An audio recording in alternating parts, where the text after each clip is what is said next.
doucement, tranquillou.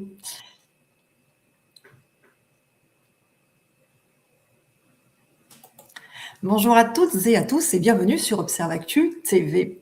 Nous traversons une séquence historique où le pouvoir politique ne se contente plus de gérer. Il gouverne de plus en plus par l'exception. Restriction progressive des libertés publiques, normalisation de l'arsenal sécuritaire, glissement accéléré du débat public vers l'extrême droite et durcissement des politiques contre les quartiers populaires, les personnes racisées et les mobilisations de solidarité internationale. Face à cette offensive, la réaction syndicale, associative ou antiraciste se retrouve trop souvent piégée dans la réactivité. Commenter, dénoncer, s'indigner. Mais la politique ne saurait se réduire à une accumulation de prises de position morale ou à un catalogue de protestations. La politique, c'est d'abord l'art de construire un rapport de force, d'organiser l'autonomie et d'élaborer une perspective capable d'imposer des victoires. Pour penser ce basculement d'une politique de la résistance à une politique de la conquête, nous avons le plaisir d'accueillir Youssef Boussouma, militant décolonial et intervenant régulier sur le média Parole d'honneur. À partir notamment de son texte marquant publié sur le QG des coloniales intitulé « Oser vaincre pour oser lutter », et pas l'inverse, les leçons stratégiques de la non-affaire Barbara Bush, nous allons tenter d'aller au-delà de l'actualité immédiate. Notre objectif aujourd'hui, poser la question fondamentale de la stratégie politique autonome, comment réarticuler l'analyse, l'organisation et la perspective historique face à l'autoritarisme, comment tracer une feuille de route claire pour les 8 prochains mois. Youssef Boussouma, merci, bonjour et merci infiniment d'être avec nous. Merci à vous pour cette invitation. Merci à Observactu. Voilà. Et je suis très honoré de participer. Merci, merci beaucoup. Merci. Alors, on démarre. Pour construire une stratégie, il faut d'abord mesurer précisément le terrain sur lequel on se bat. Nous assistons aujourd'hui à une transformation en profondeur de l'État et de ses modes de gouvernance. Youssef, ma première question. Vous décrivez une situation où l'exception est devenue la norme.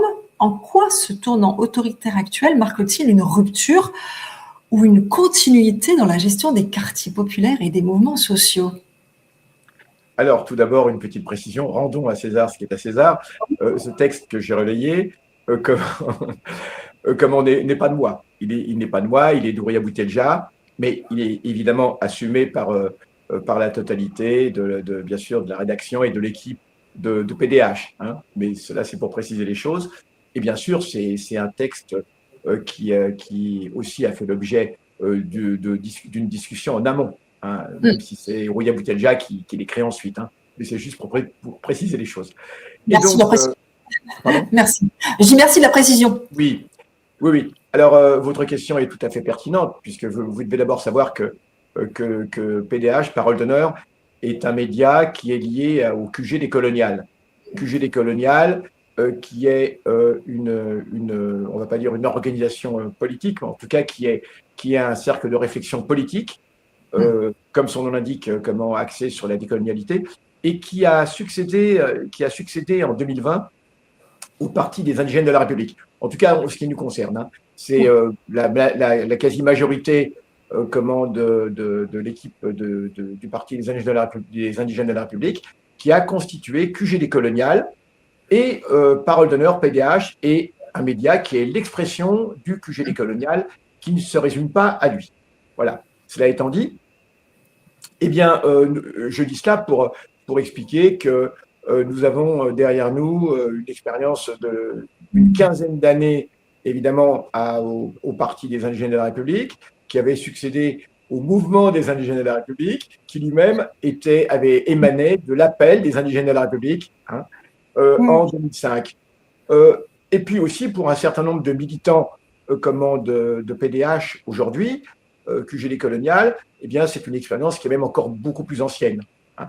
Pour pouvoir évaluer l'évolution de l'État racial intégral français, de l'État impérialiste français, eh bien, nous avons évidemment toute une perspective, tout un point de vue qui est basé sur une expérience historique, qui est l'expérience de l'immigration, dont nous sommes simplement des organisations issues de l'immigration, dont nous sommes un des lointains maillons, hein, si je puis dire, mais qui a commencé il y a longtemps dans ce pays, avec bien sûr l'Étoile nord-africaine, ensuite les différentes structures qui ont suivi, et bien sûr, dans les années 70, le mouvement des travailleurs arabes et d'autres structures. Donc, nous sommes un petit peu l'héritier de toute cette expérience historique. Alors, l'État impérialiste français d'aujourd'hui, évidemment, se caractérise en ce qui concerne les quartiers populaires et les personnes issues de l'immigration coloniale, ce qui est notre cas.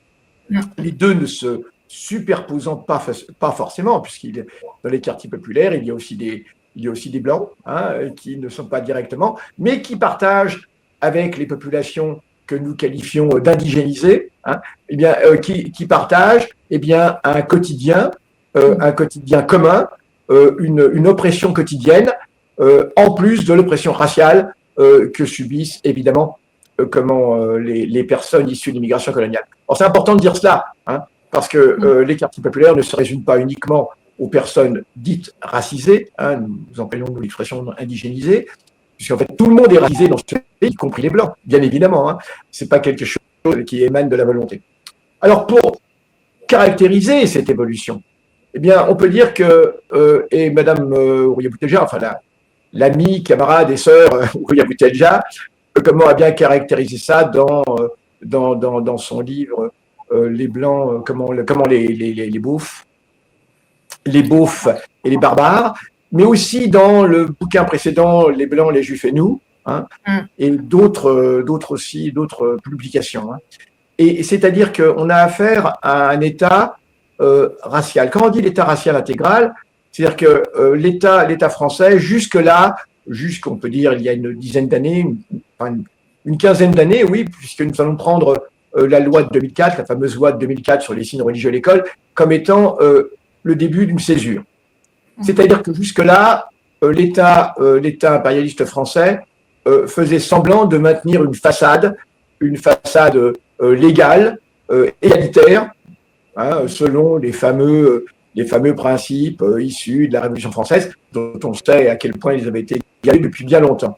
Mais en tout cas, il faisait semblant et il tentait de donner le change, hein, et malheureusement, il était suivi en ce sens par de nombreuses forces politiques, même de gauche, hein, qui effectivement allaient dans ce sens. Et lorsque l'on parlait d'une structure raciale d'État, hein, d'un racisme d'État, nous regardaient de haut en disant mais qu'est-ce que vous racontez là, et j'en veux pour preuve des débats que nous avions eus au début du lancement du mouvement des avec des militants de la LDH par exemple, de la Ligue des droits de l'homme, des militants du MRAP qui nous regardaient de haut en disant mais non, certes il y a des injustices bien évidemment, mais ce sont uniquement des injustices de classe, hein, ce sont uniquement des injustices de classe, donc qui touchent pareillement la totalité de la population. Et si effectivement des populations issues de l'immigration semblent davantage touchées, c'est parce que ces populations sont davantage inscrites dans la classe prolétarienne. Hein, c'était un petit peu la bête voilà, qu'on nous opposait. Depuis le lancement, et c'est important symboliquement cette loi de 2004, parce qu'elle marque un tournant. Elle marque un tournant que nous avions observé à l'époque, et c'est précisément la raison pour laquelle nous avions lancé l'appel des indigènes, parce que nous sentions que là se passait quelque chose de nouveau. Quelque chose de nouveau et une rupture, et tout ce qui a suivi, et tout ce à quoi on aboutit aujourd'hui, cette fascisation, elle prend son point de départ précisément en 2004 avec cette loi. Ça ne veut pas dire qu'auparavant, évidemment, nous baignions dans un paradis démocratique. Non, c'est que jusque-là, eh bien, l'État impérialiste français pouvait effectivement avoir une façade légaliste, égalitariste, même s'il y avait une oppression de classe, qu'il était prêt d'ailleurs à accepter. Hein, il y a des riches, il y a des pauvres, comme dans tous les pays du monde. Mais ce qui se passe en 2004 est quelque chose de très particulier. C'est que on passe d'une domination formelle à une domination réelle, si je puis dire. C'est-à-dire que, non pas qu'il n'y ait pas de domination auparavant, hein, mais c'est qu'auparavant, on tentait de garder des formes dites démocratiques. Mais à partir de 2004, eh bien, l'oppression devient réelle, c'est-à-dire qu'on n'a même plus besoin de formes. Il faut comprendre la fonction du racisme pour comprendre l'évolution de la répression des quartiers populaires. Le racisme, contrairement à certaines idéologies bienveillantes, vertueuses, de gauche et d'extrême gauche, mais malheureusement incomplètes et même qui font fausse route, eh bien, le racisme n'est pas quelque chose en plus de l'oppression de classe. C'est que dans l'État impérialiste français, il structure l'oppression. Il structure l'oppression pas uniquement vis-à-vis des populations directement touchées par ce racisme d'État, mais il structure aussi l'oppression des autres, ce qu'on appelle les Blancs. Hein. Alors, les Blancs étant, je le rappelle, une catégorie politique n'ayant rien à voir avec la couleur. Hein. Je dis ça parce qu'on n'en finit plus. Alors, mais parce qu'ils sont considérés comme blancs, comme occidentaux. Et ça veut dire qu'aujourd'hui, eh bien, c'est pour ça que je disais tout à l'heure que tout le monde est racisé, en fait. Tout le monde est racisé, en fait, y compris les Blancs, y compris les prolétaires blancs sont racisés. C'est-à-dire qu'on les renvoie à une identité, à une couleur, en leur accordant des privilèges, évidemment, qui n'ont pas forcément demandé d'ailleurs, mais qui apparaissent clairement dans le marché du travail, pour l'obtention d'un logement, à tous les niveaux de la vie quotidienne. C'est pour ça que nous sommes en présence d'un racisme d'État, et pas simplement d'expression raciste, ou simplement en face d'une police qui serait raciste parce qu'il y a de mauvais éléments et parce qu'elle vote à l'extrême droite. Non, c'est beaucoup plus profond que ça. C'est l'État raciste intégral. Et ce qui a changé, donc, alors ces dernières années, mais je le dis, il faut remonter un petit peu avant 2004, eh bien, c'est qu'aujourd'hui, l'État impérialiste français ne s'embarrasse plus, de cette façade démocratique. Et donc, dans les quartiers, on a une oppression qui est totale. C'est-à-dire que les crimes policiers, parce que c'est très très important, c'est des crimes policiers, il faut replacer ça dans le contexte, ne sont pas dus à quelques policiers zélés, hein, qui évidemment comment agiraient en marge des normes, en marge de la loi, etc. Mais ces policiers sont le bras le plus avancé de l'impérialisme. Et quand un policier tue un jeune, ou un moins jeune d'ailleurs, il n'y a pas que des jeunes qui sont tués, eh bien, il faut vraiment voir qu'il est l'expression de cet État raciste intégral. Et c'est l'État raciste intégral, l'État impérialiste, qui lui a donné le temps d'appuyer sur la gâchette et de doter la vie, parce que c'est pas rien, ôter la vie à quelqu'un, on imagine, hein, eh bien, et doter la vie d'une personne, sachant dans son inconscient ou même dans son conscient que finalement, il n'y aura pas de grandes conséquences, hein, au mieux, et que de toute façon, dans la majorité des cas, ça ne bloquera pas son avancement, et même, au contraire, parfois, ça le favorisera. Donc, ce que je veux dire, c'est que à tous les niveaux, eh bien, on a maintenant un État qui ne se cache plus, et la loi récente, le permis de tuer, dite du permis de tuer, et j'en profite pour le dire, comment une organisation, enfin une association, un regroupement qui s'appelle SAVE, organise le 20 septembre prochain une grande marche à Paris, la marche intitulée Marche ou crève, justement, hein, concernant, pour dénoncer cette loi permis de tuer qui a été prise récemment en France, qui a été votée récemment en France, une loi absolument inique, enfin qui n'a pas fini d'être votée, elle doit repasser encore devant différentes structures, mais cette loi absolument incroyable, eh bien, est une loi qui va faire que tout policier qui va justement ôter la vie d'une personne, eh bien, d'emblée, hein, sera considéré comme étant en légitime défense. Si un policier qui tue est en légitime défense d'emblée, a priori, ça veut dire que d'emblée, a priori, la personne qui le tue, eh bien, elle est un criminel. Parce qu'on ne peut appliquer, selon la loi traditionnelle, une légitime défense que lorsqu'on en est soi-même en danger, donc face à un risque de crime.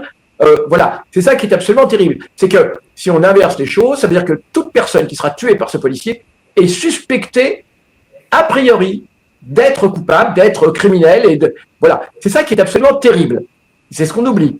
Et donc ça, cette nouvelle loi de l'arsenal répressif est un des jalons que nous annoncions avec la création du PIR, parce que vous savez que lorsque nous avons créé le PIR, il y avait un peu de jeu de mots, qui disait, qui nous faisait dire, nous appelons le PIR, partie des ingénieurs de la République, parce que le pire est à venir.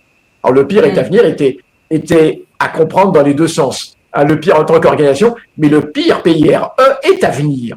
Et je crois que William Boutelja était un petit peu une sorte de Cassandre qui annonçait des jours extrêmement difficiles, ce à quoi on n'a pas cessé d'assister, avec les lois qui répriment le terrorisme, et toutes ces lois, tout cet arsenal répressif absolument inouï, nouveau, qui font que la France apparaît, mais vraiment qui font la spécificité de la France actuellement dans les dites démocraties occidentales, des lois qui n'existent nulle part dans les autres pays.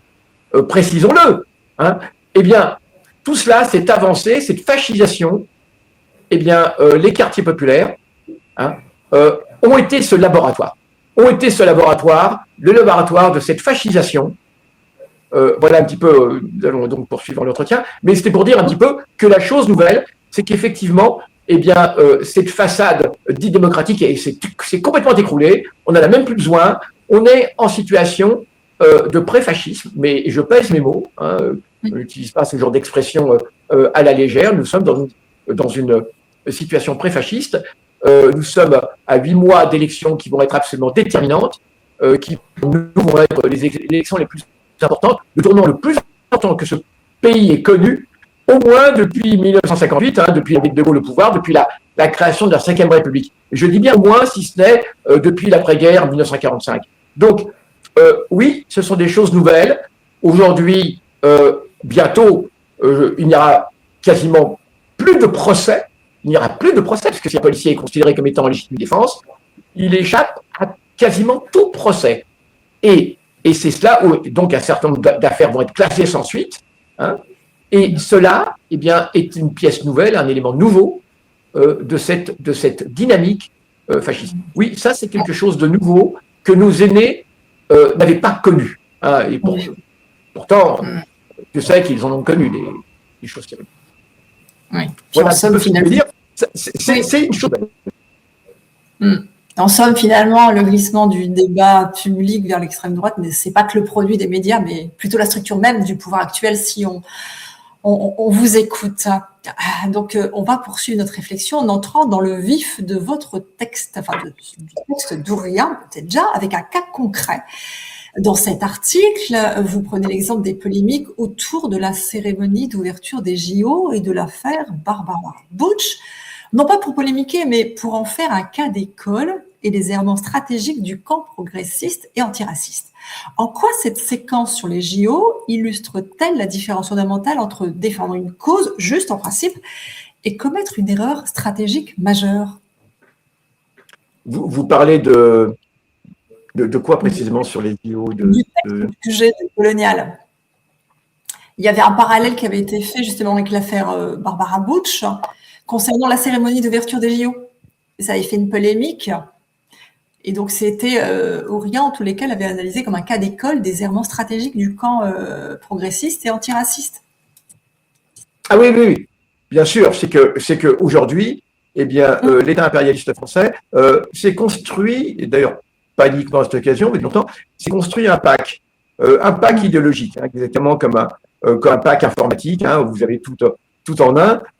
L'impérialisme, l'État impérialiste s'est construit un pack idéologique dans lequel un certain nombre de causes tout à fait honorables et tout à fait justes, telles que la lutte contre l'homophobie, la lutte contre la grossophobie. Nous avons appris que voilà, c'est une des nouvelles préoccupations de l'État impérialiste français, la lutte contre la grossophobie, la lutte contre l'antisémitisme, et d'autres luttes. Eh bien, et la lutte, d'une façon générale, pour les droits, pour les droits des personnes minoritaires. Eh bien, l'impérialisme s'est construit un pack, une sorte de bouclier, un petit peu comme dans les films de science-fiction, comme dans les films extraordinaires là, une sorte de bouclier magique qui le protège complètement. Et de ce point de vue, eh bien, aujourd'hui, ce qui s'est passé avec l'affaire Barbara Bush, alors d'abord, oui, à l'époque de l'ouverture des JO, et puis aujourd'hui avec l'affaire Barbara Bush, eh ben, c'est l'expression de l'utilisation de ce bouclier où l'État impérialiste français lui-même devient progressiste. Alors le progressisme, au sens où il faut le comprendre. Nous n'avons rien contre le progrès, évidemment. Hein. Il ne s'agit pas de dire que nous sommes contre le progrès, que nous sommes rétrogrades et que ces luttes n'ont aucun intérêt ou qu'elles sont méprisables. Pas du tout. Mais il faut le comprendre que ce progressisme, l'idée selon laquelle eh bien, les sociétés partent toutes d'un même point et se dirigent toutes vers un avenir radieux. Hein, et cet avenir radieux, et cette trajectoire, eh bien, c'est évidemment l'Occident qui donne cette trajectoire, et c'est l'Occident qui indique effectivement, eh bien, cet avenir radieux serait juste la juxtaposition, l'addition d'un certain nombre de droits, de minorités et autres, hein, et évidemment, cela en dépit de toutes les sociétés, en dépit des structures réelles de domination. Hein. Et il s'agit réellement, et ça on l'a vu avec, entre autres, la lutte contre l'antisémitisme, avec ce qu'on appelle nous le philosémitisme d'État, qui est une expression justement du racisme d'État et de l'antisémitisme d'État en vérité. Et donc, la lutte contre l'antisémitisme, la lutte pour les droits des LGBT, la lutte contre le racisme. Alors, nous avions déjà vu cela à l'époque mitterrandienne avec des organisations comme SOS Racisme. On avait bien vu déjà, c'était une préfiguration d'aujourd'hui, comment des luttes dites progressistes pouvaient devenir des instruments d'oppression de certaines catégories de la population et surtout pouvaient constituer cette espèce de bouclier protecteur de l'impérialisme. Une illustration, je me souviens il y a quelques années, parce que ce qui est valable pour la France l'est évidemment également pour d'autres pays, notamment les États-Unis. Et on se souvient il y a quelques années, c'était Madame Clinton, je crois, hein, qui devait voyager à l'étranger. Et devant, je crois que c'était en Égypte, il me semble, et à l'avance, elle annonçait en disant que là-bas, elle allait frapper du poing sur la table parce que les États-Unis étaient extrêmement sensibles, hein, aux droits des personnes LGBT, hein, et qu'on allait entendre ce qu'on allait entendre. Hein, mais vraiment. Alors, c'était tout à fait extraordinaire de voir Madame Clinton faire autant de bruit quand on sait qu'aux États-Unis, oui, les personnes LGBT ou autres, on ne peut pas dire qu'elles jouissent d'une situation extraordinaire. Mais, et alors, pour l'antisémitisme, pareil. Madame Clinton pouvait aussi dire qu'elle était très sensible à la lutte contre l'antisémitisme. Alors, l'antisémitisme est extrêmement florissant aux États-Unis, on le sait. Donc, on voit à quel point comment l'impérialisme peut s'emparer de causes. Et c'est ce qui s'était passé dans cette ouverture des JO. Hein. C'était une façon d'instrumentaliser des luttes. Et c'est ce qu'on a revu avec l'affaire Barbara Bush. Alors, si c'était uniquement l'État impérialiste, je ne dis pas que ce serait moins grave, mais le problème, c'est que cet État impérialiste, dans cette entreprise, est rejoint par des structures qui se disent de gauche, voire d'extrême gauche.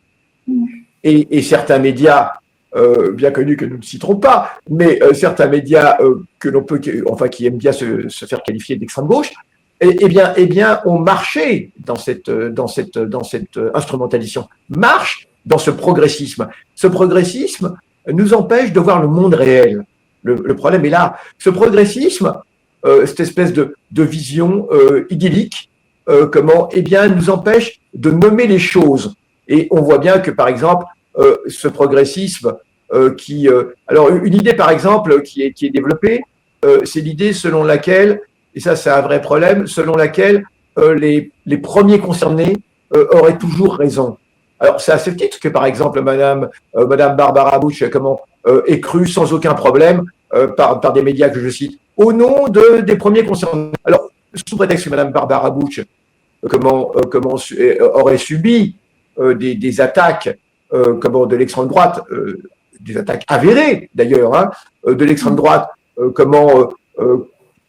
qui relèvent de la grossophobie, de l'antisémitisme, de l'homophobie, eh bien, à partir de ce moment-là, eh bien, elle aurait raison. Elle aurait raison sur toute la ligne. Elle aurait raison sur toute la ligne.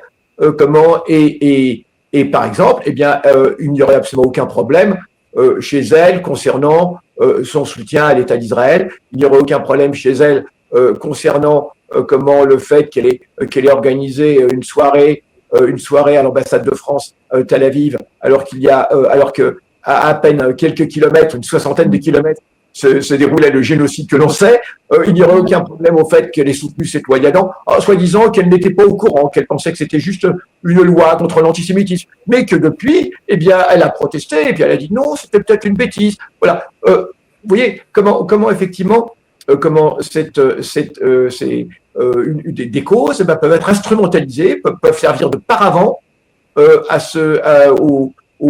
et peuvent empêcher de discerner la réalité, de voir les réalités, c'est-à-dire cette réalité de domination, d'oppression, et particulièrement en direction de certaines populations. Certaines populations jugées barbares, justement, jugées rétrogrades, de façon ontologique, par nature. Alors ça, c'est quelque chose, c'est une chose à laquelle, c'est quelque chose que l'on va voir se reproduire très malheureusement très souvent. Une des difficultés que nous avons, encore une fois, ce n'est pas uniquement de lutter contre l'État impérialiste français, mais aussi, c'est aussi de lutter contre, je pourrais dire un petit peu, eh bien, la queue de comète de cette bien-pensance, démocrate et progressiste. Et ce qui est d'ailleurs tout à fait intéressant à noter, c'est que nous avons l'habitude, puisque depuis 2004, eh bien, régulièrement, ce que nous annoncions s'est produit. Et il va falloir encore quelques années pour qu'un certain nombre de personnes réalisent. Et dans quelques années, diront, mais nous l'avons toujours dit, nous avons toujours été conscients de cela. Non, il y a un vrai problème. Ce progressisme aujourd'hui, eh bien, est un obstacle à la compréhension du monde réel. D'abord, premièrement, mais d'autre part, toutes les sociétés, et ça c'est aussi un vrai problème, toutes les sociétés n'évoluent pas de la même façon, n'ont pas les mêmes agendas, n'ont pas les mêmes histoires, n'ont pas les mêmes temporalités. Et ça, c'est vraiment très important de comprendre cela. Et on ne voit pas pourquoi le société occidentale serait l'étalon de mesure de l'évolution pour atteindre ce fameux futur radieux auquel tout le monde aspire. Mais Youssef, soyons lucides, ces pièges du réactif et de la panique morale sont identifiés depuis des années, comme vous le disiez. Pourquoi le camp antiraciste et progressiste tombe-t-il systématiquement dedans à chaque nouvelle séquence médiatique? Est-ce de la naïveté, un manque de maturité politique ou le signe d'une incapacité structurelle à imposer son propre agenda en servant les objectifs du pouvoir qu'elles prétendent combattre? Eh bien, c'est ce qu'on appelle l'antiracisme moral. C'est ce qu'on appelle l'antiracisme moral par opposition à l'antiracisme que nous défendons, qui est l'antiracisme politique. Alors, de la part des structures politiques françaises traditionnelles, blanches, eh bien, il ne s'agit pas d'une cécité involontaire.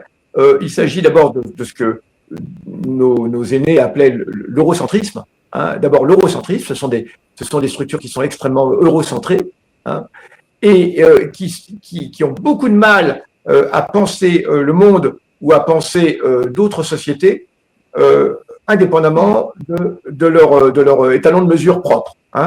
Voilà. Et pourquoi ont-elles du mal? Ce n'est pas parce que ces structures n'auraient pas été instruites en ce sens. C'est parce que ça crée des difficultés. Ça veut dire que ça exige d'abord une remise en question. Cela exige une remise en question. Et notamment, lorsque je parle des structures qui défendent l'antiracisme moral, dont l'expression la plus aboutie ces dernières années a été SOS Racisme. SOS Racisme, mais pas uniquement. On peut qualifier aussi le MRAP ou la LDH de structures antiracistes morales. C'est-à-dire qu'ils ne vont pas au cœur des choses. Ce sont des structures qui ne vont pas au cœur des choses pour analyser la fonction du racisme. Encore une fois, le racisme n'est pas une superstructure comme nous avions l'habitude de lire cela dans la pensée marxiste classique, traditionnelle. On le voit, où effectivement on aurait l'infrastructure économique qui serait la seule structure déterminante, et on aurait au-dessus les structures, la superstructure, le racisme qui serait une conséquence de cette superstructure, infrastructure économique.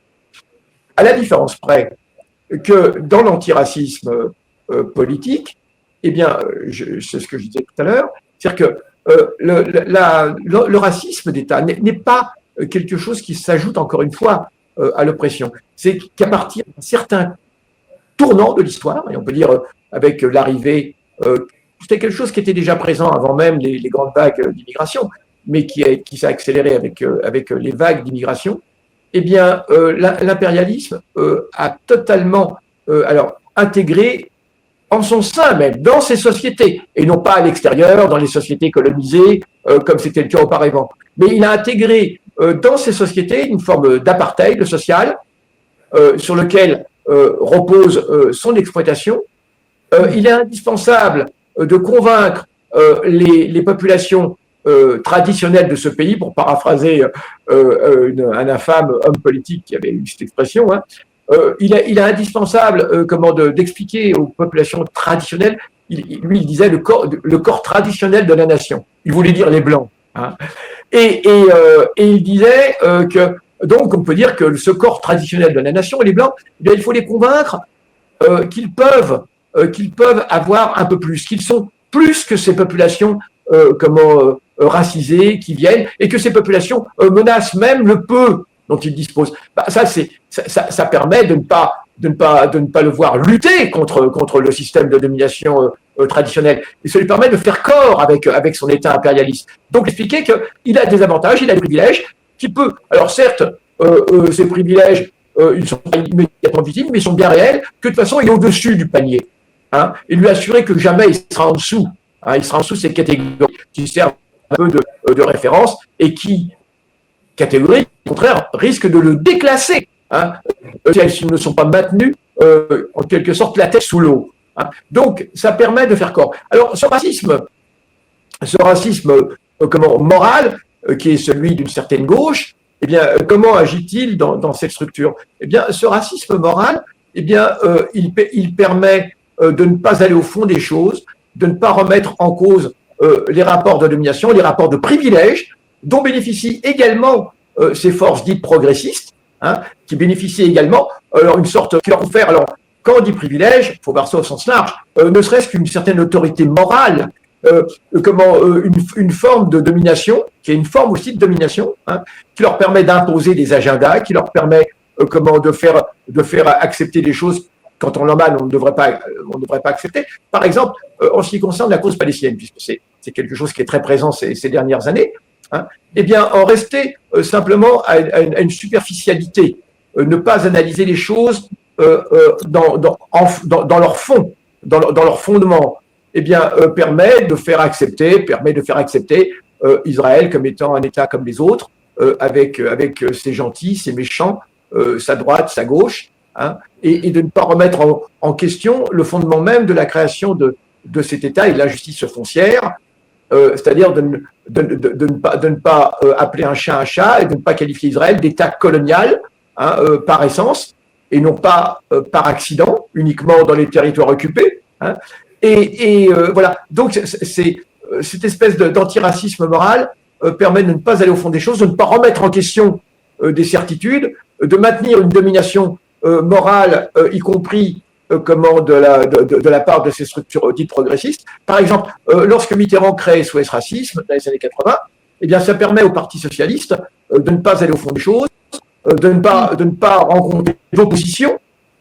Comment, en embarquant tout le monde dans cet antiracisme moral, eh bien, ça a permis à l'époque, eh bien, de cornériser, comme l'on dit, la marche pour l'égalité de 83, parce que cette marche pour l'égalité posait les questions de ce racisme structurel de l'État, de l'égalité. Ces jeunes ne demandaient pas la lune, hein, ils demandaient simplement l'égalité, et que demander l'égalité, exiger l'égalité, et se donner les moyens pour obtenir l'égalité, eh bien, cela, à l'époque, remettait complètement en cause ce que Houraya Boutelja appelle le pacte racial, puisque ce pays est basé sur un pacte racial, alors qu'il n'est pas dit, évidemment, mais qui est évidemment éminemment concret, ce pacte racial qui fait que, eh bien, on a d'une certaine façon, eh bien, totalement amadoué certaines populations en les liant à l'État impérialiste français. Et c'est ce qui fait la difficulté de la période d'aujourd'hui. C'est qu'aujourd'hui, comment expliquer, comment comprendre que des électeurs, que des électeurs de ce pays, qui sont des opprimés également d'un point de vue de classe sociale, eh bien, vont faire corps avec l'État impérialiste français, qui aujourd'hui, on le voit, domine sans absolument aucun état d'âme, de façon abrupte, qui supprime tous les avantages sociaux, qui est en train de détruire toute la couverture sociale, qui donne des cadeaux mirobolants aux classes dirigeantes, aux grands trusts, etc. Comment expliquer que ces petits blancs, comme on les qualifie aux États-Unis, eh bien, ces blancs pauvres, eh bien, comment expliquer que malgré tout, ils vont faire corps avec leur État, ils ne vont même pas réfléchir. C'est-à-dire que on est dans une campagne électorale qui a commencé, mais malheureusement, il ne sert strictement à rien d'aller expliquer du côté d'Hénin-Beaumont, etc., ou ailleurs. Il ne sert absolument à rien d'expliquer à ces électeurs du FN qu'ils sont opprimés, qu'ils sont pauvres, que l'État macroniste aujourd'hui va les appauvrir, enfin les a appauvris considérablement, que leur avenir est très trouble, et si jamais nous continuons sur cette voie, et qui n'ont absolument aucun intérêt à voter pour le RN, parce que quand on voit le RN et le libéralisme sans limite du RN, il y a de quoi s'inquiéter pour eux. Ils n'en ont cure, puisqu'il leur suffit d'entendre un seul mot, immigré. Et je dirais même plus arabe, et je dirais encore plus algérien. Parce que c'est le passé colonial français qui a structuré tout cela, évidemment. C'est le passé colonial français qui a structuré cet État racial intégral. Et ça, il est important de le comprendre pour comprendre les stratégies à mettre en place. Allez, on va essayer d'avancer parce que j'ai beaucoup de questions. Ah oui. Au-delà de ces séquences médiatiques, il y a un levier idéologique particulièrement puissant en ce moment, vous l'aviez évoqué, la question de l'antisémitisme. L'une des offensives idéologiques les plus redoutables de ces derniers mois repose sur l'entretien d'une confusion entre critique politique, antisionisme et haine des Juifs. Comment la confusion entretenue entre antisionisme et antisémitisme sert-elle aujourd'hui de levier pour asphyxier l'ensemble du mouvement social et antiraciste, et surtout comment mener un combat intransigeant contre le véritable antisémitisme tout en refusant catégoriquement son instrumentalisation par l'État? Ce combat se fait à différents niveaux. Il se fait d'abord en revenant à l'origine de la question de Palestine. La question de Palestine n'est pas née après la guerre des 6 jours, comme longtemps la gauche française a voulu le faire croire, notamment le Parti communiste, pour qui, jusqu'à 67, on avait en Israël, certes, un État qui était répressif, mais qui était répressif comme peuvent l'être tous les autres États de la sphère occidentale. Et donc, cela a nui énormément à la compréhension de la question de Palestine, puisque la question de Palestine était uniquement réduite à la question de la colonisation en Cisjordanie et Gaza.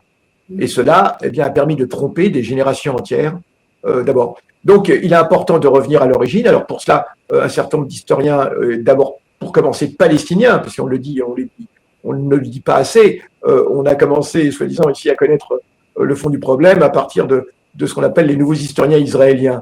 Mais parce que, tout simplement, les historiens palestiniens qui disaient la même chose et de façon bien plus documentée depuis toujours, n'étaient simplement pas crus. Parce qu'aujourd'hui, en France, on avait besoin des historiens israéliens pour donner un petit peu de crédibilité à des faits historiques qui étaient pourtant tout à fait avérés par les victimes elles-mêmes. Donc, comment on fait? Eh bien, pour lutter contre cette instrumentalisation de la lutte contre l'antisémitisme, lutte contre l'antisémitisme qui est évidemment totalement nécessaire, qui est encore plus nécessaire en ces temps troubles, en ces temps de grande confusion, bien sûr. Alors, en ce qui nous concerne, et en ce qui concerne les militants de la Palestine, je le dis, je le répète, eh bien, il s'agit de démasquer ce qu'est l'État d'Israël, de démasquer ceux qui sont ses complices en France, cité. Et c'est vrai qu'heureusement, grâce à Dieu, avec ces derniers événements et avec cette lutte palestinienne acharnée, cela a été un peu le cas. Eh bien, mais ça n'est pas suffisant. Il faut revenir à l'origine du problème, à 1948. Il y a un certain nombre d'historiens qui sont, et nous-mêmes nous disons employons. Il faut revenir à la complicité de la gauche française dans cette entreprise, de façon à mettre tout sur la table, à expliquer que le sionisme, alors c'est toute une tâche d'explication qu'il faut faire, ne pas céder au chantage, à l'antisémitisme dans le même temps, éviter le confucianisme, voilà, malheureusement une certaine opacité qui est créée aussi bien par les sionistes eux-mêmes, mais aussi par certaines structures d'extrême droite, que je pense à Soral et autres, hein, qui malheureusement ont fait beaucoup tort dans cette tâche d'explication.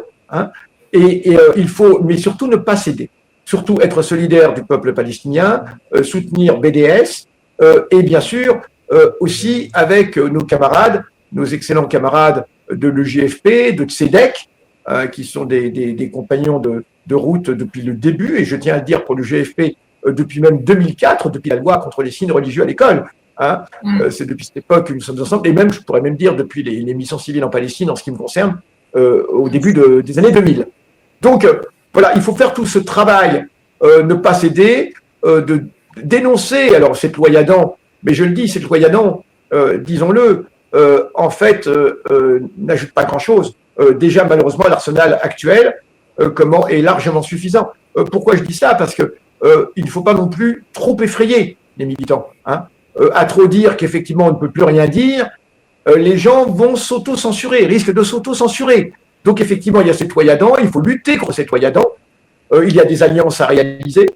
C'est aussi ce qui fait que nous estimons que le parti La France Insoumise va dans le bon sens, puisque c'est une des rares structures politiques françaises traditionnelles à avoir dénoncé cette loi Yadan de façon ferme, à apporter un soutien permanent. Donc il y a tout un réseau d'alliances à établir pour ne pas céder, pour résister à la répression, mais aussi moralement. Moralement, il est important, puisque l'on parle souvent des premiers concernés, et puisque certaines structures d'extrême gauche parlent de premiers concernés sans toujours l'appliquer, eh bien, de s'adresser aux premiers concernés, les Palestiniens eux-mêmes. Il est absolument étonnant que dans ce cas-là, on ne parle pas de premiers concernés. Ça fait depuis 65 ans que les Palestiniens nous disent des choses sur ce qu'ils ont subi en 48, et ça fait 65 ans qu'on ne les écoute pas. Par contre, ce sont les mêmes qui ensuite vont nous parler des premiers concernés lorsqu'une certaine Barbara Bush va avoir des soucis dans un concert. Donc, c'est quand même assez extraordinaire. Donc voilà. Il faut être ferme sur à la fois le soutien à la lutte palestinienne et refuser toute compromission avec des structures d'extrême droite, des structures fascisantes, réellement antisémites, qui tentent d'instrumentaliser également, de récupérer également cette lutte palestinienne. Une petite dédicace spéciale au ressenti des premiers concernés. C'est un propos tenu par un journaliste que vous connaissez bien, Edwy Plenel. Donc voilà, je ferme la parenthèse. Regardons maintenant comment ces logiques s'incarnent sur le terrain, dans les quartiers populaires et face à la police, vous le disiez tout à l'heure. Donc du cadre juridique de l'usage de la force policière aux discriminations systémiques, le racisme institutionnel continue de produire des conséquences mortelles dans les quartiers populaires. Face à l'impunité policière, à l'islamophobie devenue mode de gouvernement, comment dépasser le stade du deuil et de la dénonciation pour en faire un levier de rupture politique? D'abord, il ne faut pas adopter une attitude, disons, uniquement de compassion. La compassion, c'est très bien, la compassion légitime, c'est très bien. Mais il faut aussi montrer que nous avons des outils, nous avons des outils de lutte, et que, en l'occurrence, seule la lutte paie, comme toujours, et ne pas attendre que la compassion finisse par l'emporter et que effectivement, eh bien, l'État finisse par s'adoucir. Non, les choses vont s'aggraver. Les choses, nous le disons, vont s'aggraver. Et aujourd'hui, je pense pouvoir dire que nous sommes à l'aube de la constitution d'un apartheid français réel. Si nous tentons de nous projeter dans les 10, 20, 30, 40 années dans l'avenir, hein, et puis prochaine, eh bien, il est évident que si le holà n'est pas mis à cette avancée fascisante par le biais des élections, voilà, je pense que c'est aujourd'hui la seule solution, hein, à moins de rêver à une révolution dans ce pays. Eh bien, si le holà n'est pas mis à cette avancée, il est évident qu'on va assister à la mise en place d'un véritable apartheid. L'Occident en a l'habitude.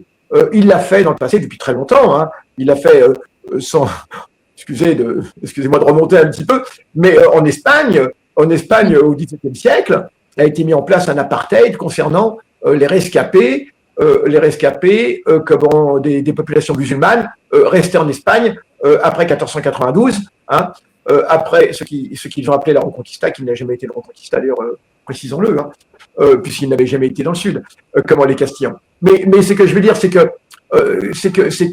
l'Occident sait mettre en place des apartheids. L'Occident a mis en place un apartheid concernant les Juifs dans l'État racial allemand des années 30. Il a mis en place un apartheid dans les colonies, hein, dans les colonies. D'abord, pour commencer, dans les colonies, notamment en Algérie, dans les colonies de peuplement. Donc, il sait faire cela. Et gageons qu'il saura mettre en place, s'il a la possibilité, parce que encore une fois, c'est l'occasion qui fait le larron, hein, toujours.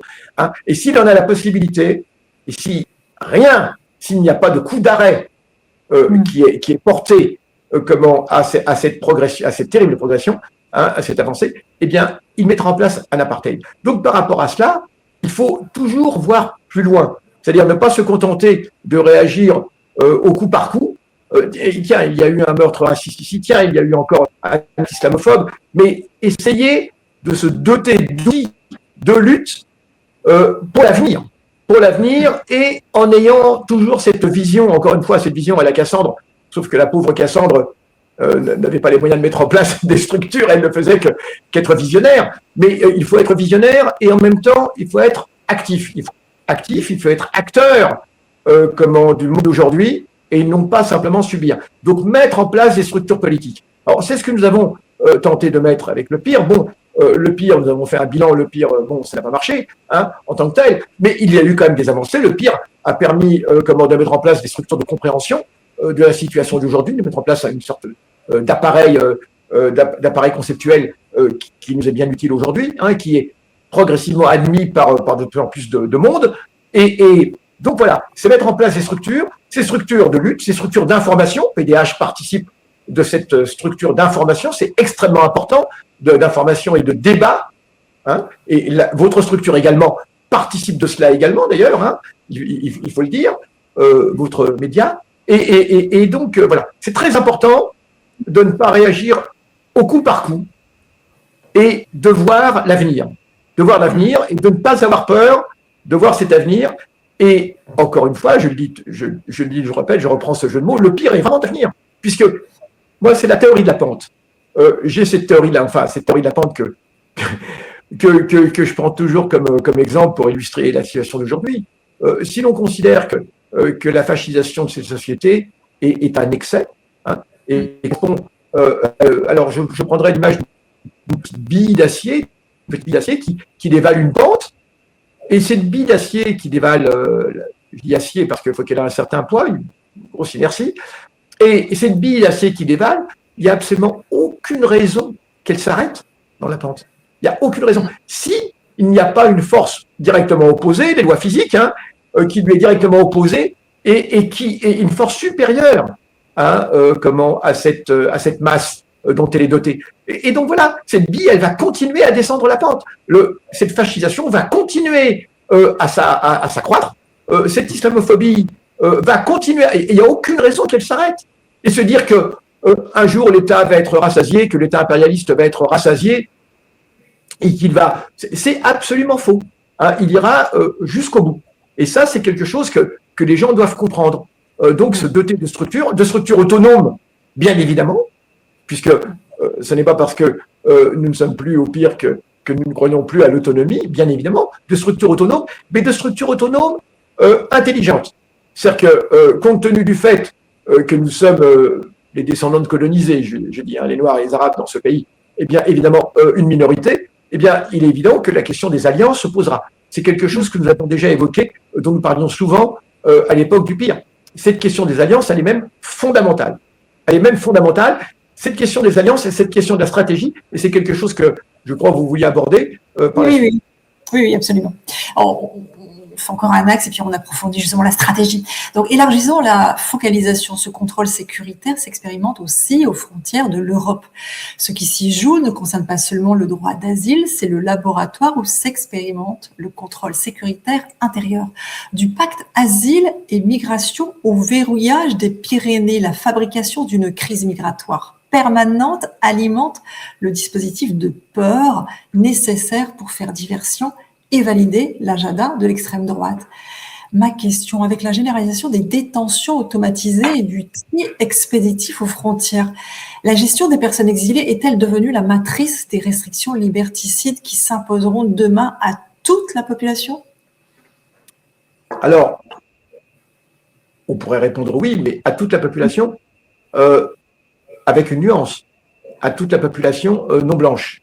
Puisque, je le dis, l'impérialisme a besoin de continuer à faire croire aux populations blanches qu'elles disposent d'un privilège. Je dis continuer à faire croire, parce qu'en fait, elles disposent d'un privilège, oui, relatif pour l'obtention d'un emploi, d'un logement, mais c'est quelque chose qui, de plus en plus, va être vraiment ténu.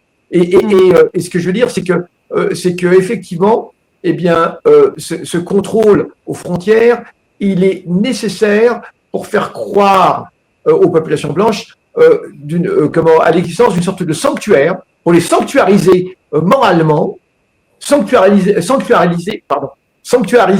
moralement ces populations blanches, pour leur faire croire qu'effectivement, il y a un État qui s'occupe d'elles, il y a un État qui est vigilant, qui les protège de l'invasion barbare, de l'invasion de ces barbares qui, comme à l'époque romaine, eh bien, sont en train de comploter sur le limès, sur les limites de l'Empire, et qui ne rêvent qu'une chose, eh bien, c'est d'envahir ce beau pays de France, par exemple, ce merveilleux paradis sur terre qui s'appelle la France. Et donc, effectivement, ce contrôle aux frontières, il est nécessaire pour cela. Mais dans le même temps, l'impérialisme a besoin de populations migrantes, et il a besoin même de ces migrants pour effectivement, eh bien, pour une exploitation beaucoup plus importante, pour simplement l'exploitation quotidienne, dans le cadre de la lutte de classe. Ces populations migrantes, elles sont aussi que l'on évite de doter de papiers pour justement les rendre corvéables à merci, taillables et corvéables à merci. Eh bien, voilà. Donc, ce contrôle aux frontières, il est en même temps réel, et il est en même temps un peu il est nécessaire, encore une fois, pour protéger l'État, ou faire croire à ces populations qu'elles sont protégées, alors que la véritable protection à laquelle elles seraient en droit de réclamer, qu'elles seraient en droit de réclamer, c'est la protection sociale, la protection de leurs droits, la protection de tout cet appareillage social mis en place au lendemain de la Seconde Guerre mondiale, et qui est en train d'être détricoté par l'État réaliste. Eh bien, cette véritable protection, eh bien, elle n'existe pas. D'ailleurs, cela est à mettre en place, cela est à mettre en lien avec ce fameux principe de sécurité qu'on cesse de chasser, le sentiment d'insécurité, l'État qui serait là également pour assurer la sécurité de la population. Alors, entendons bien, la population blanche, puisque tout le monde a bien compris que ceux qui créent l'insécurité du pays, ce sont les populations non blanches. Eh bien, c'est pareil. On n'a jamais parlé autant de sécurité aujourd'hui, alors que la sécurité domine totalement la sécurité sociale, et là, où le sens du terme, de destruction de la sécurité sociale, l'appareillage social, eh bien, on n'a jamais été autant présent, et pourtant on n'a jamais autant parlé de sécurité. Donc voilà, on a cette espèce d'hypocrisie permanente, d'état janus, en permanence, qui effectivement dit une chose et fait exactement son contraire dans le même temps. Alors on prétend défendre les frontières de ce pays, mais en même temps les capitaux n'ont jamais été autant protégés, les capitaux qui eux peuvent passer les frontières sans aucun problème. On n'a jamais autant parlé de sécurité, alors que l'insécurité sociale mise en place au profit du grand capital n'a jamais été aussi loin. On n'a jamais été aussi loin aujourd'hui dans les cadeaux au grand capital, mais on continue à parler de sécurité. Donc on a en permanence cette espèce de double face, d'hypocrisie.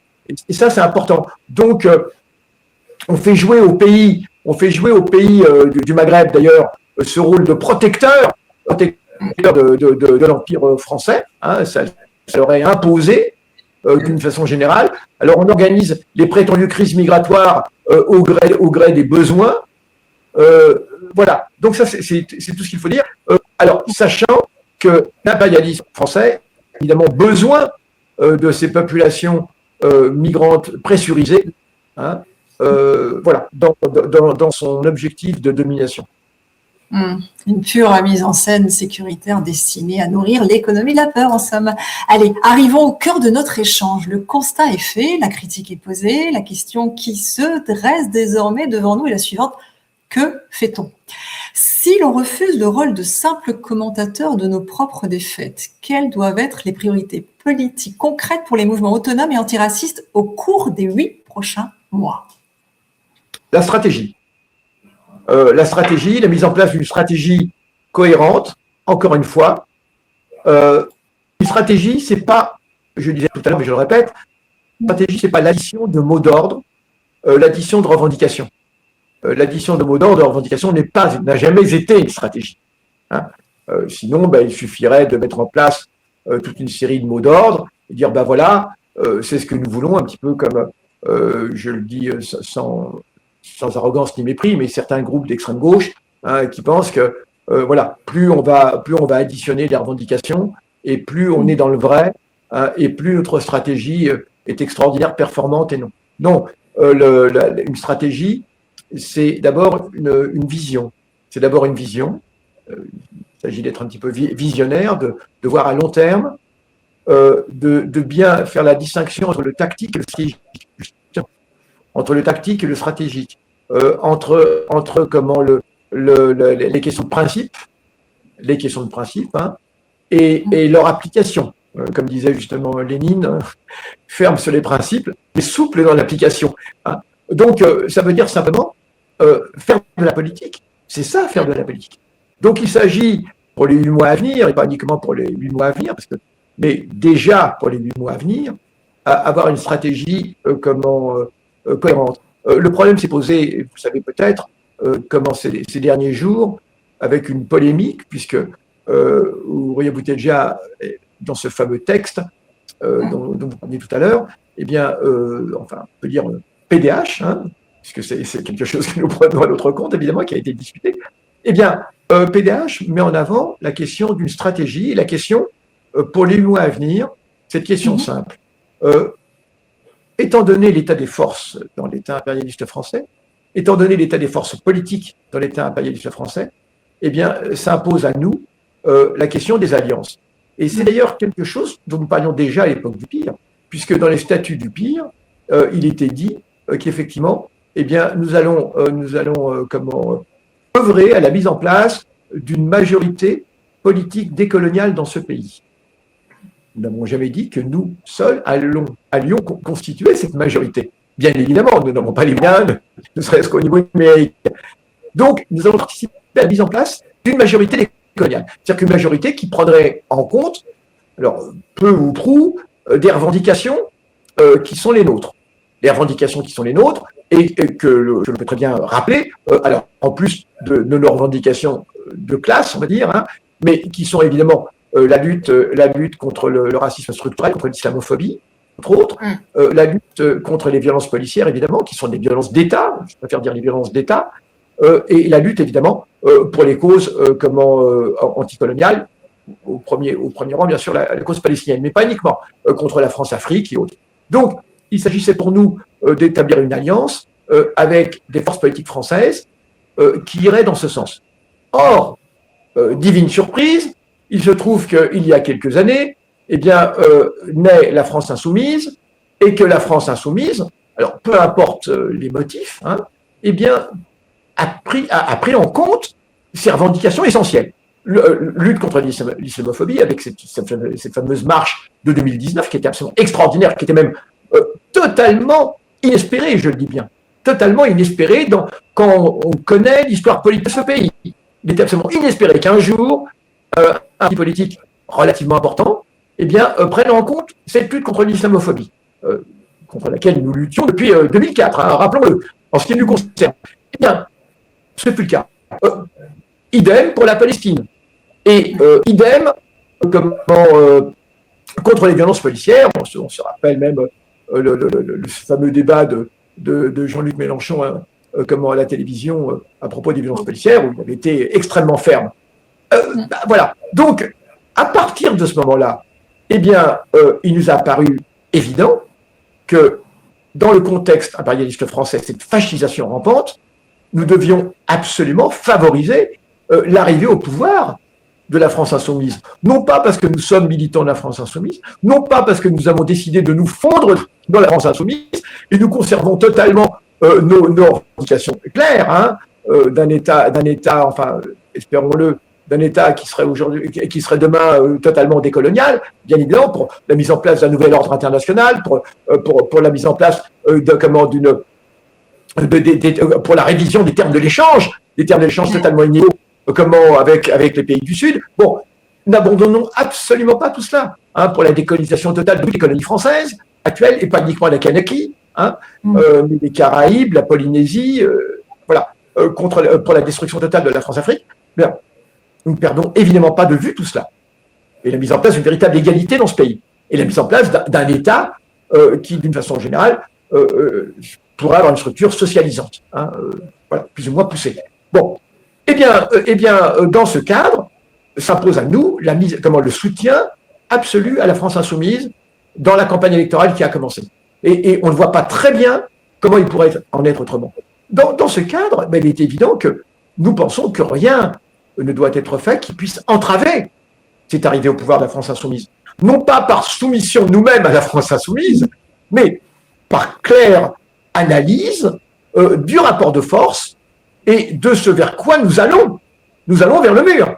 Et aujourd'hui, si la France insoumise n'arrive pas au pouvoir, mais bien évidemment que nous avons vraiment du souci à nous faire. Et donc, dans ce cadre, il s'agissait donc d'élaborer une stratégie. Aujourd'hui, nous disons rien ne doit être fait qui puisse entraver cette arrivée au pouvoir.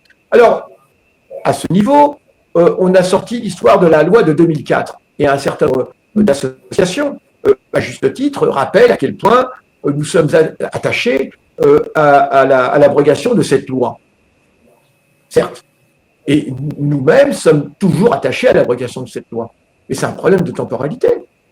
C'est un problème de temporalité. Si aujourd'hui, mettre en avant l'abrogation de cette loi, et en faire même une condition pour certains, en faire même une condition au fait de voter pour la France insoumise, ce que nous considérons comme étant quelque chose d'absolument inouï. Rien ne doit être, on ne doit absolument pas conditionner aujourd'hui nous mégoter sur notre vote à la France insoumise. Eh bien, certains voudraient en faire une condition du vote. Nous disons que ces gens sont casse-cou. Ils n'ont aucune analyse sérieuse du danger qui nous menace, et surtout, c'est faire peu de cas de l'après. Ça voudrait dire qu'on pourrait finalement bazarder le vote pour la FI, et finalement, c'est pas très grave si la FI n'arrive pas au pouvoir, c'est pas très grave, nous aurons prouvé que effectivement, eh bien, nous sommes fermes sur nos revendications. Mais c'est l'enfantillage. Excusez-moi, c'est de l'enfantillage. On ne peut pas aujourd'hui comment agir comme cela. Je prendrai un exemple. Nous revenons en 1936, au moment du Front populaire. Il y a une organisation qui s'appelle l'Étoile nord-africaine, dirigée par Messali Haj, un des pionniers de l'indépendance algérienne, de la lutte pour l'indépendance. Eh bien, Messali Haj va signer l'accord du Front populaire. Il y a son nom. C'est d'ailleurs notre camarade Saïd Bouarama qui l'avait fait remarquer il y a très longtemps. Donc, je le répète. Il y a très longtemps, oui, effectivement, nous ignorions un petit peu cela, en tout cas en ce qui me concerne. Effectivement, depuis, je me suis un petit peu penché sur la question, effectivement, il y a le nom de Messali Haj, l'accord du Front populaire. Quand Messali Haj signe l'accord du Front populaire, soutient le Front populaire, avec le Parti communiste, le Parti SFIO, et d'autres forces beaucoup plus réactionnaires encore. Mais Sali sait parfaitement que le Parti communiste français et le Parti socialiste, la SFIO, ne sont pas pour l'indépendance de l'Algérie, bien évidemment.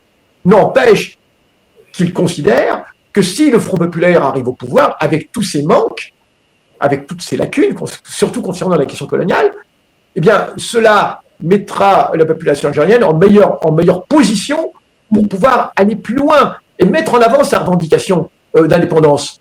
Donc, il avait parfaitement raison. Il n'était pas naïf. Nous sommes exactement dans la même situation.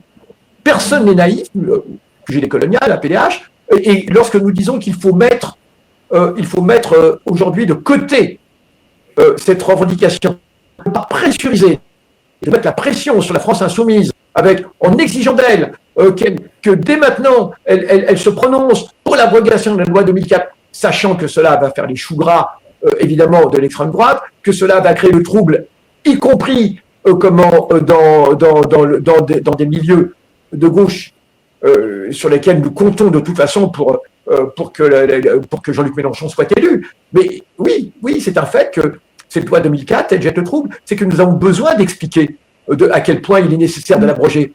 Mais pour pouvoir l'expliquer, nous avons besoin de temps. Cela ne peut pas être fait dans les 8 mois, et si nous faisons ça maintenant, cela ne va que rajouter, enfin, de mettre une pièce dans la machine, hein, et rajouter des arguments comme à la droite, à l'extrême droite, et voilà. Et nous avons besoin de la plus grande clarté et d'unir tous les bras dans la même direction aujourd'hui. Et c'est évident qu'avec toutes ces accusations supportées contre la France insoumise, eh bien, cela ne ferait que créer la confusion, qu'ajouter à la confusion et qu'alimenter le dossier contre la France insoumise. Donc, est-il si grave que cela si jamais nous mettons de côté cette revendication jusqu'à l'élection? Bon, ça n'est pas grave du tout. Alors, ceux qui aujourd'hui en font une question de principe absolue et même vont jusqu'à nous accuser de brader nos revendications historiques concernant... Mais d'abord, je dirais que c'est certainement pas à nous qui avons créé une organisation dédiée totalement à l'abrogation de cette loi en 2004. C'est à personne de nous faire la morale de ce point de vue, hein, parce que pendant 15 ans, justement, nous attendions de tout le monde. Et je dois dire que ces gens qui nous critiquent aujourd'hui n'étaient pas forcément à côté de nous lorsque pendant 15 ans, eh bien, nous militions pour l'abrogation. Mais aujourd'hui, la situation est extrêmement délicate, extrêmement fragile. Et voilà un petit peu ce que je veux dire. Et c'est pareil pour la cause palestinienne, dirais-je. Aujourd'hui, la France insoumise fait une chose pour la Palestine. Disons-le honnêtement, je ne connais pas de parti français depuis que je suis né, depuis que je connais ce pays, que je suis né ici, eh bien, qui ait fait autant pour la Palestine. Je le dis et je le répète. Hein. Alors, ça n'est pas encore ce que nous voudrions, c'est-à-dire que cette fameuse histoire de un État ou 2 États. Mais c'est pareil. Je pense que nous ne devons pas du tout embêter la France insoumise avec cette question aujourd'hui. Nous verrons ça par la suite. Hein. Ah ouais, la France insoumise est pour 2 États. Bon, non, je suis désolé. Il y a urgence. Et lorsque le fascisme est aux portes, je crois qu'il faut surtout mettre en avant ce qu'on appelle l'instance de responsabilité. Alors, il y a l'instance de justice qui nous ferait aller exiger aujourd'hui, dès maintenant, l'abrogation de la loi 2004 et le fait que la France insoumise ne soutienne plus 2 États, vous savez, mais un État unique en Palestine, etc. Hein, l'instance de justice, mais je crois que parfois l'instance de responsabilité s'impose. Et c'est au nom de cette instance de responsabilité que nous disons aux frères, aux camarades, calmons-nous un petit peu, attendons simplement 8 mois. Et je n'arrive pas à comprendre cette surenchère qui est faite par certains, comme si de toute façon, comme si tout d'un coup ils disposaient d'une sorte d'objet par lequel ils pourraient faire parler d'eux. Non. Aujourd'hui, rien ne doit être fait qui puisse gêner l'arrivée au pouvoir de la France insoumise. Et je crois que les générations futures nous excuseront d'avoir temporisé pendant quelques mois avant de reprendre de plein pied ces revendications. Alors, vous parlez d'appareil politique. S'agit-il de reconstruire un parti, un réseau de caisses de grève, de solidarité ou des médias indépendants? Quelle stratégie concrète? Tout à la fois, mon colonel. Oui, bien sûr. Absolument. Ça englobe tout cela. Alors, pour l'instant, ce sont des médias indépendants, puisque en ce qui nous concerne, nous n'avons pas réussi à construire une structure politique indigène, entre guillemets, hein, on pense que ça veut dire. Apparemment, les gens n'en ont pas voulu. Apparemment, les gens, soyons cohérents, les gens n'ont pas voulu intégrer, et le pire, n'ont pas voulu faire ce parti des indigènes de la République auquel nous prétendions. Donc voilà, il faut être aussi conscient de cela. Donc, c'est rare rien aujourd'hui de venir aujourd'hui nous dire il faudrait un parti. J'entends des gens, c'est toujours amusant, j'entends des gens dire ah, mais il faudrait un parti. Je sais que pendant 15 ans, où est-ce que vous étiez? Bon, alors, oui, effectivement, il faut une structure indépendante, mais je le dis et je le répète, nous sommes appelés à demeurer minoritaires dans ce pays. Mais par contre, nous pouvons faire quelque chose de très important, c'est construire une structure politique qui va suffisamment influer sur des alliés d'une gauche de rupture, d'une vraie gauche de rupture. Alors attention, on est bien d'accord, je parle bien d'une gauche de rupture, réellement anti-impérialiste, et qui vont influer de façon à mettre en place, en France, un État qui romprait avec l'impérialisme historique et qui établirait avec les pays du Sud des relations beaucoup plus harmonieuses, beaucoup plus justes. Et pour cela, nous pensons en tout cas dans la phase où il faut effectivement multiplier les médias, puisque aujourd'hui, c'est aussi par les médias que l'État impérialiste qui a su les multiplier et qui a su les doter de moyens considérables, permet d'endoctriner littéralement ce pays. Donc les médias jouent un très grand rôle, et les médias indépendants. Et je vois qu'il y en a quand même de plus en plus, et ça c'est très très positif, dont le vôtre, hein, mais c'est très très positif, et se construira bien sûr un parti par la suite, un parti autonome, des issues d'immigration coloniale, et qui agira de concert avec des alliés dans ce pays. Donc, en tout cas, aujourd'hui, nous, en ce qui nous concerne, nous pensons que nous sommes dans la phase de construction de médias, mais si un parti se constitue aujourd'hui, nous le soutiendrions sans aucun problème. C'est un parti digne de ce nom, hein, voilà, et si les populations indigènes exprimaient le besoin de rejoindre ce parti, parce qu'il ne s'agit pas de créer des coquilles vides, hein. On a trop l'habitude aujourd'hui dans ce pays de créer des coquilles vides. Alors je ne vais pas en citer, mais voilà, ça n'arrête pas. Bon, en tout cas, voilà, nous sommes, en ce qui nous concerne, dans la phase de l'information, du débat, de porter des voix, les voix dissidentes, les voix décoloniales, et réellement décoloniales, parce que ça ne faudrait pas non plus que le terme décolonial devienne un mot à la mode, et malheureusement, je vois que parfois il le devient, malgré tout. Mais réellement décolonial, pas uniquement anticolonial. Il y a cette confusion qui est faite. C'est-à-dire la remise en cause des structures mentales issues de la colonisation. Et que signifie concrètement construire un appareil politique autonome issu des quartiers populaires aujourd'hui? Alors, ça veut dire d'abord, un appareil politique qui soit conscient de ses alliances. L'autonomie, ce n'est pas un gadget. L'autonomie, c'est pas l'autarcie. L'autonomie, c'est avoir un agenda, mais cet agenda est un agenda responsable, évidemment. Il ne s'agit pas, encore une fois, d'additionner un certain nombre de choses, de revendications, tout à fait légitimes dans leur fondement, évidemment. Hein, mais encore faut-il savoir si ces revendications, aujourd'hui, sont réalistes compte tenu du rapport de force. C'est le rapport de force qui nous permet de construire l'appareil idoine. Hein. Et ce rapport de force, il faut pouvoir l'analyser. Il faut pouvoir d'abord faire une analyse rigoureuse du rapport de force, comment une structure qui serait aujourd'hui... Alors, l'expression des quartiers populaires, nous ne disons pas forcément cela, dans la mesure où, je le dis et je le répète, dans les quartiers populaires, il n'y a pas que des Noirs et des Arabes. Il y a aussi des gens qui, même parfois, c'est vrai que l'expression quartier populaire est aussi, doit être précisée. Hein, précisée.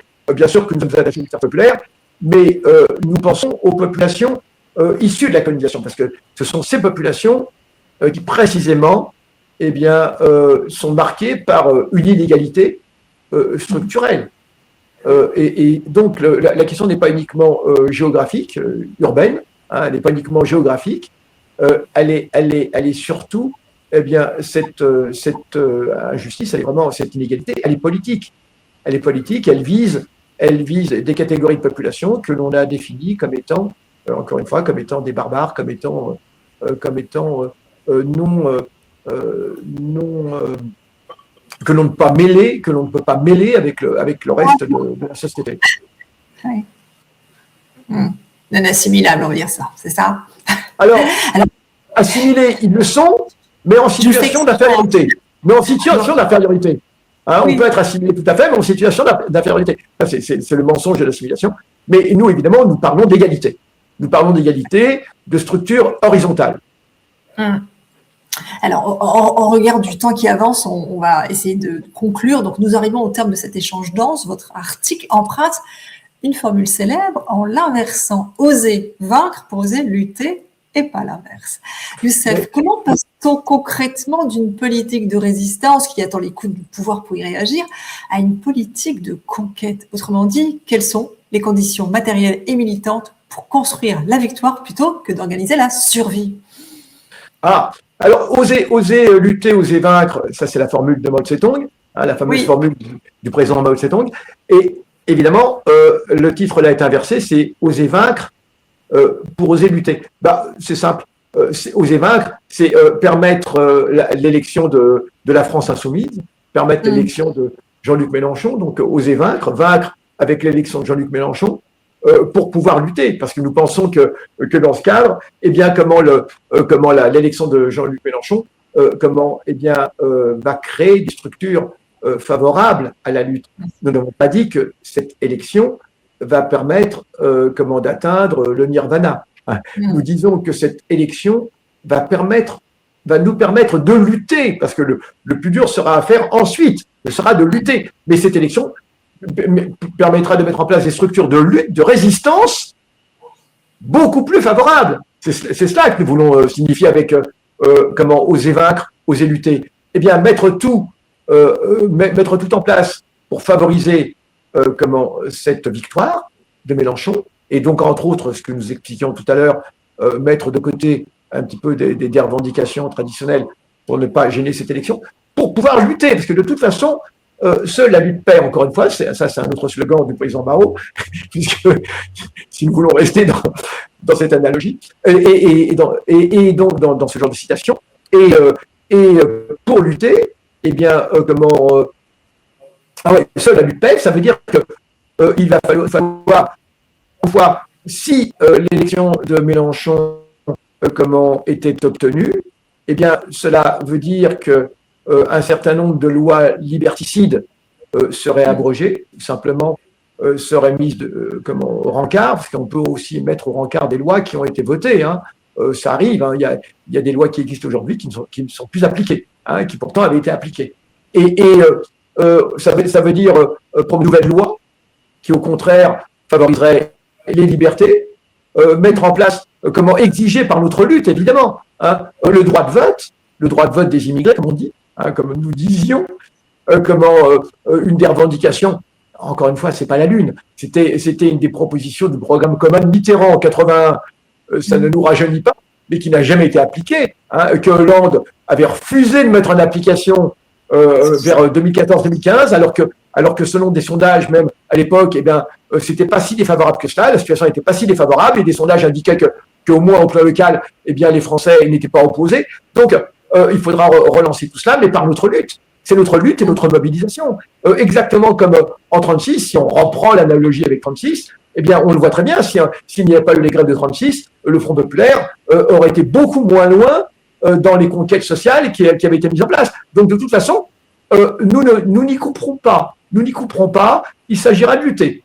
Il s'agira de lutter. Et je le dis et je le répète, aujourd'hui, il y a un déficit au niveau des luttes. Alors, nous comprenons qu'effectivement, les populations sont terrorisées. Il y a un véritable terrorisme qui aujourd'hui est appliqué aux populations noires et arabes.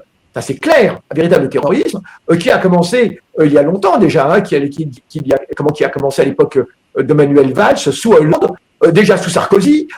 Donc, il va falloir rompre avec cette mentalité, parce qu'effectivement, il y a un terrorisme. Mais cela ne veut pas dire qu'il n'y a rien à faire, ou sinon chacun reste à la maison. C'est qu'en dépit de ce terrorisme, il y a quand même des gens qui ont continué à lutter. Et tout à l'heure, je citais SAVE, ce regroupement qui lutte contre les violences policières. Hein. Eh bien, SAVE a bien pu se constituer aujourd'hui, mais même nous auparavant, avec les marches de la dignité, contre les violences policières déjà, où nous réunissions un certain nombre de familles de victimes des crimes policiers. Donc, il faut lutter de toute façon. Et c'est peut-être cela qui manque un petit peu aujourd'hui.